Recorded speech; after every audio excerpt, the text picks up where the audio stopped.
Сәлем достар, біз бүгін кезекті сайтында үй кезекке тұруды үйренеміз. Алдымен сайтқа регистрация жасап аламыз, яғни тіркелеміз. Регистрация батырмасын басамыз, физический лицо таңдаймыз. Арнаға тіркеліп лайк басуды ұмытпаңыздар. Далее батырмасын басып, әрі қарай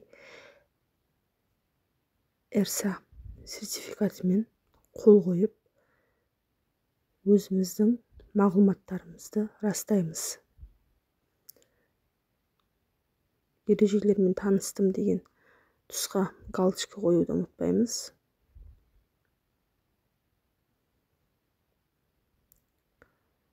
РСАмен қол қойғаннан кейін өзіңіз туралы мағлұматтар шығады.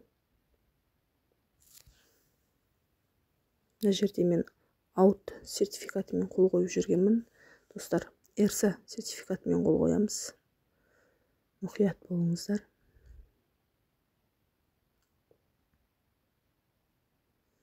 Өзіңіз жайлы мағлұматтар шыққаннан кейін далее батырмасын басамыз.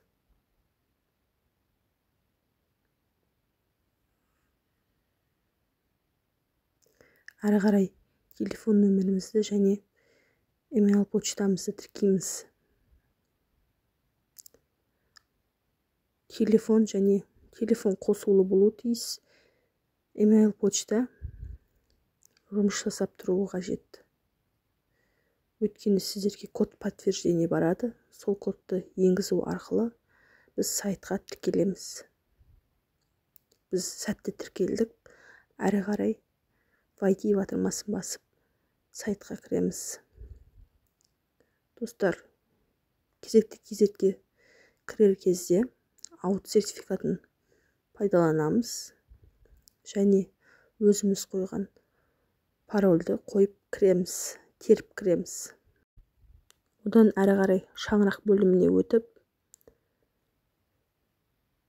кезекке тұруға өтініш береміз.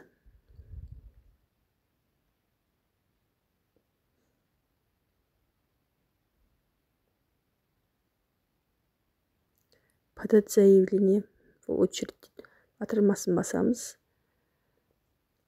Біз туралы мағлұматтарды база автоматты түрде жүктейді. Сіздерден бұл жерде кімге өтініш тастау керектігі шығып тұр. На себе басамыз, яғни өзімізге. Әрі қарай сіз туралы бүкіл мәліметтер шығады. Одан кейін өзіңіздің статусыңызды таңдайсыз. Яғни бұл жерде көп балалы анаға өтініш тастап жатырмыз. Толтырғанда мұқият қарап отырыңыздар. Көп балалы семья, яғни многодетный семья. Основание тапсырудың, кезекке тұрудың басты себебі Қазақстан Республикасында, жалпы Қазақстан Республикасы бойынша меншіктің болмауы. Әрі қарай өзіңіз тұратын тұрғылықты жерді, яғни қалаңыз таңдайсыз. Одан кейін сізбен бірге тұратын инвалид балдар, немесе жүкті әйелдер, Ұлы Отан соғысының ардагерлері бар ма? Сол туралы сұрақтар тұрады. Егер бар болса, әр тұсқа галочка қойып шығасыздар. Әрі қарай отбасы мүшелері туралы мәліметтерді енгіземіз. Ол үшін добавить батырмасын басамыз. Бірінші жолдасыңыздың иінін, яғни ЖСЕ-нің, одан кейін жеке куәлік нөмірін енгізесіз. Осылайша добавить ете отырып, әр мүшені енгізіп шығасыз. Барлығын енгізіп болғаннан кейін дұрыстығына көз жеткізіңіздер. Одан кейін отбасы мүшелері туралы мәліметтің дұрыстығына көз жеткізу үшін база өздері запрос жібереді. Сізге және жолдасыңызға SMS барады. Сол SMS-терге жауап бересіздер. Жауап бергеннен кейін обновить етсеңіздер, осылай жасыл түс жанады. Жасыл түс жанғаннан кейін далее батырмасын басып келесі кезеңге өтесіз. Келесі кезең бізде отбасы мүшелерінің туыстық қатынасын растайтындығы туралы мағлұматтарды ұсынуларыңыз керек. Яғни жеке құжаттар, балаларыңыздың туу туралы куәлігі және неке туралы куәлік. Барлық құжаттарды PDF форматта ұсынамыз. Добавить батырмасын басып, барлық құжаттарды енгізіп, файлдың атауын дұрыстап жазып жібереміз. Далее батырмасын басқаннан кейін сайт сіздерді базадан тексеруге жібереді. Бұл бас-аяғы 15 минутта алады. Обновление жасап отырасыздар. 15 минут өткеннен кейін, егер сіздің статусыңыз расталса, келесі кезеңге өткізеді. Келесі кезеңде бізде жұмыс орныңыз туралы мәліметтерді толтырасыз. Өзіңіздің және жолдасыңыздың. Жұмыс орныңыздың иін немесе биін енгізесіз. Қай уақыттан бастап жұмысқа қабылдандыңыз, сонысын жазасыз. Және әрі қарай алатын қосымша әлеуметтік кірістер туралы мәліметтер бересіздер. Барлығын мұқият толтырып шығамыз.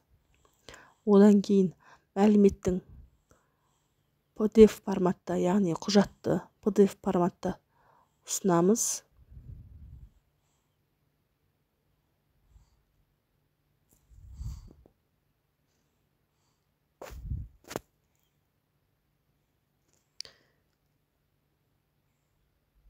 Далее батырмасын басып, келесі кезеңге өтеміз.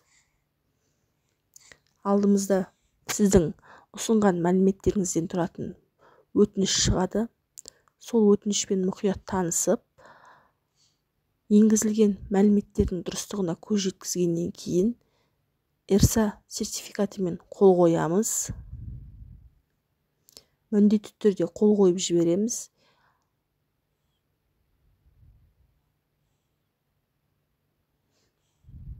ERSA сертификатын және өзіңіздің ключіңіздің паролін енгізіп, подписать басамыз.